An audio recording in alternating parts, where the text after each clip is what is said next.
Hey everyone, it's Haley and welcome to Mom Life Vermont. Now, welcome to a weight loss update.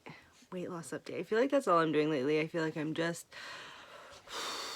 Life is very stressful right now, unrelated to weight loss. It's just like we're in the COVID period of time. I just feel like I'm not doing as much filming throughout my week. Like I'm not doing a lot of weekend lives. Maybe you guys are happy about that. Let me know down in the comments if you happen to be happy about that.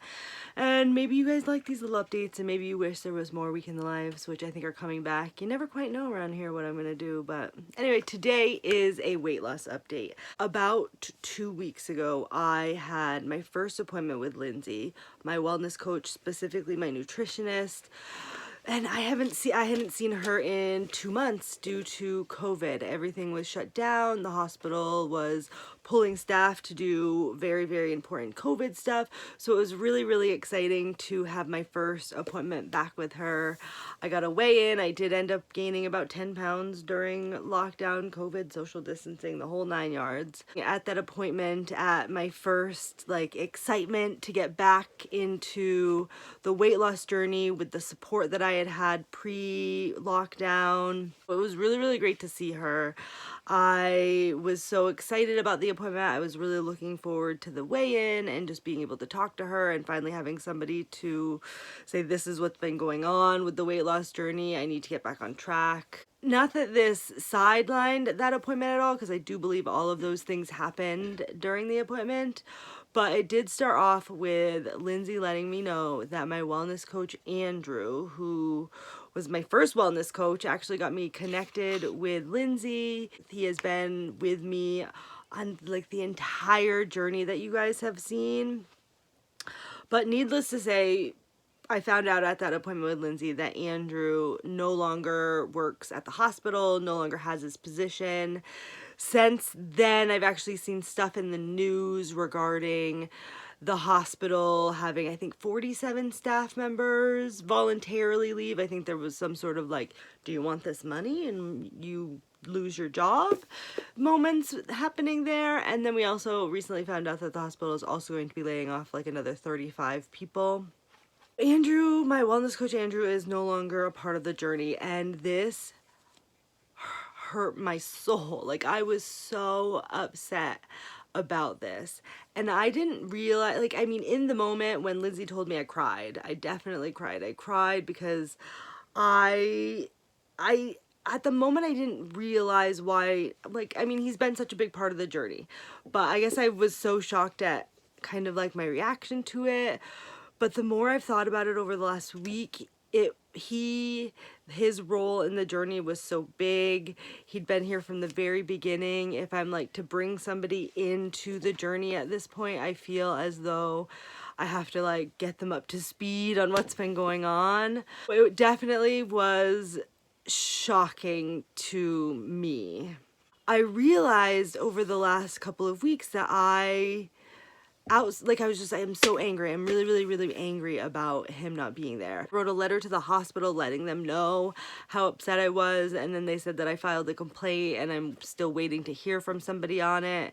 And in reality, I wrote them that letter because I was so upset about it. And in the articles that we're now hearing about the hospital laying people off, they're saying, oh, the layoffs will have little impact on patient care and things like that. And I'm like, but I feel as though my patient care has been drastically affected by at least one layoff.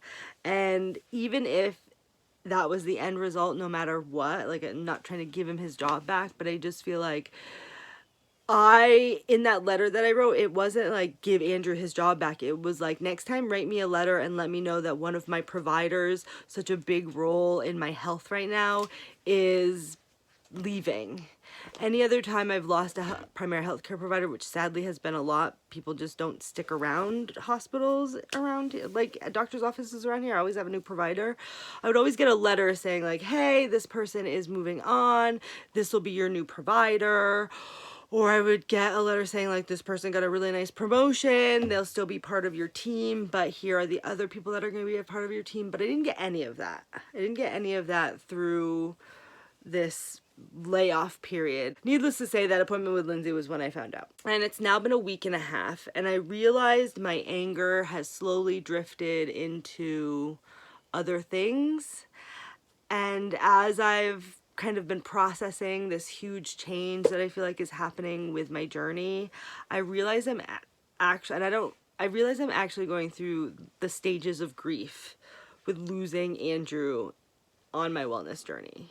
And I have no idea, like, I think the stages of grief is psychology. No idea how accurate it is in today's world of psychology, but it's definitely something that I learned about growing up. If you don't know what the 5 stages of grief are, I'll let you know. Oops, wrong page. So the 5 stages of grief are denial, anger, bargaining, depression, and acceptance. And I wholly believe I've gone through all of these, if I'm not still in the midst of some of them, over the loss of this person on my journey and the loss of Andrew on my journey. My wellness coach, who's been there from the beginning, is just gone. Literally just gone, like poof, in there. Initially, I was told this, and I had to kind of very quickly process it and move on to like the actual appointment that I was at, and to figure out what role I wanted Lindsay to play, at least in that exact moment. Because one thing she did say is, she's like, any support that Andrew was providing you, I can provide you. And I want to believe her. I just don't know if I do yet. At that appointment, I really quickly processed it, and I haven't even edited the video at this point, so I don't really know what I even said to you guys, maybe like in the car afterwards, or like how I 100% felt. Maybe that's the denial stage. Maybe I was just like, all right, we're moving on. It's not that big of a deal. I will find him on Facebook. I will make sure that he can still be a part of my team. I didn't think that it was the end. I was denying the fact that he was gone. Needless to say, I spent a good deal of time searching for Andrew as a wellness coach to see if possibly he was running his own business or stuff like that, because I do know from just my appointments with him that he was a personal trainer at certain points, so I just felt like he would have a presence. And needless to say, he has 0 presence online. I could not find him. From that denial piece where I was like, he's not gone, he's still around, he's still gonna be a part of the team, it's like my journey is going to go back to what it was 2 months ago. We're gonna get back on track. Went to that anger. I definitely, like, at that point I was like, the hospital cannot do this to me. I need to create some change. It's just not true. Still in the denial phase, but getting angry. Angry enough to write a letter to the hospital. Angry enough to comment on the articles that were coming out about the hospital. Angry enough to just like post stuff. Like, I was angry. That anger was, I think, the longest part of, like, I feel like I'm still slightly angry about it. Like, every once in a while I'll think about like something related to the weight loss journey, and then I'll get mad about the fact that I don't have Andrew a part of the wellness. He's not a part of our wellness team anymore. Like, I was angry for most of the last almost 2 weeks. And then bargaining is next. And I think bargaining and depression and those bits have been a kind of like intertwined, because once I kind of got past the anger, I definitely was like, well, if I'm just gonna have people who are part of my wellness journey, my weight loss journey, just up and leave, then I'm just not gonna have anybody. Like, I'm just gonna cut Lindsay off. I'm not gonna find any other new support people. I'm just gonna like do it by myself. Like, if that's what it takes, because this is making me so upset. And so like, now I'm worried Lindsay's gonna get laid off with this next round of layoffs. Like, is my entire team not gonna exist anymore? And so I'm just gonna do it on my own. I'm just gonna, like, that. And I felt like that was my bargaining for me. It was like, it's all or nothing, and at this point it's nothing, so I'm just gonna like peace. Luckily those thoughts did not, I mean, I'm still worried about Lindsay, but like the thoughts of just like piecing was maybe one afternoon while I was on an evening walk by myself, and I was just like in my head too much, and I just was like, no, Haley, Haley. You need these people. Lindsay, my nutritionist, my current wellness coach, my only wellness coach that I have right now. I need her. I just need to figure out how to bring her into this fold that I felt like the two of them did so well together, because they're basically like wellness coach teaming. And I just, now that I'm down to one, I don't know what that's gonna look like. But I definitely am not willing to just say, all right, peace, I'm never coming back. I started thinking, like, if maybe I just want the scale. Like, I really feel like on this journey, I was relying on the scale that I was using when I was getting weighed at the doctor's office, which is where I had my appointments with my wellness coach, Andrew. I was like, if I can just get back on that scale every time I go in, like, fine, I will have Lindsay be my only wellness coach. Like, I haven't, like, sat there and gotten really, really sad or cried for, like, periods of time since that initial, like, find out. But there's just so many welling up of feelings during this whole, like, stages of grief that I definitely feel like sometimes I drift back into anger, and sometimes I'm just really sad about it, and sometimes I'm like, I'm totally giving up on the whole journey. I just don't think it's worth it. And I just think I don't think that I'm at the acceptance stage at all. I have not accepted this, although I have accepted the fact that he is not going to be a part of the team, and I'm not going to locate him to become a part of the team. And I might need to find somebody else to fill the gap that may be in the team, but I also feel like I'm going to give Lindsay the benefit of the doubt. I mean, what doubt? Like, she's been amazing thus far.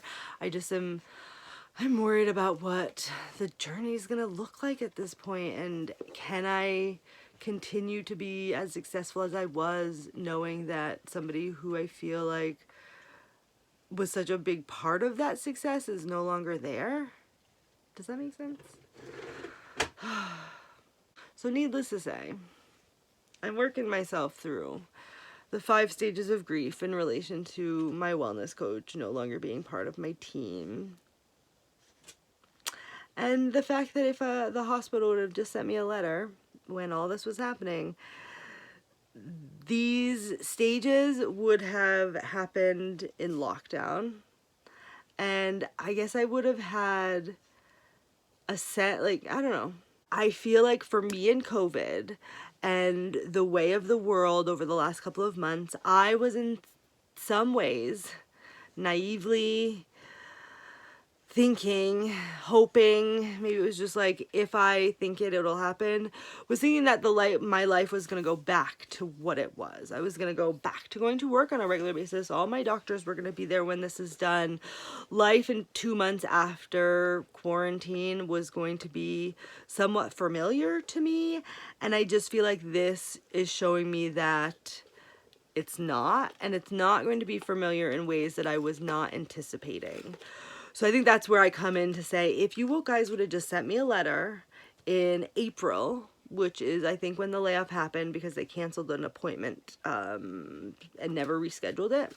I just didn't think that canceling it and not rescheduling it wasn't weird just because of the times we were in. I just feel like if I had 2 months of quarantine, I would have kind of been able to prepare myself to know that once doctor's offices were opening up and once my journey was getting back on the track it was, that Andrew wasn't going to be there, and that was going to be a big change. And maybe I would have processed it differently if it had come to me in that way. It would have probably been more pleasant. I wouldn't have been in like a super good mood to a really bad mood all in a matter of like 2 seconds. But who knows when I would have read the letter. I don't know. I feel like this was not an update at all. It was just me talking about my wellness coach. But I guess that's kind of what I really needed to get off my shoulders here, is to know that I'm trying to move on, but it is affecting me greatly. And we'll see what the next couple of weeks entails. I'm going to weigh in tomorrow on my own personal scale, which I got while I was in quarantine. There's a video. Check it out. If you're interested, the upcoming video is going to be me taking stock of my fridge and going grocery shopping. Maybe that video I'll give you kind of like a closer, in-depth conversation about what I did over the last 2 weeks, because I think I've done well. But You'll have to check out that video to see how well I've done. Anyway, I hope you guys enjoyed this little chat that I've done at this point, and just know that tomorrow the next video is going to be a little bit more vloggier, so if you enjoy those videos, they're coming back. And if you are on a journey and you want to let me know that down in the comment box, I am here to support you, just like you guys are here to support me. Alright guys, have a good one. Bye-bye!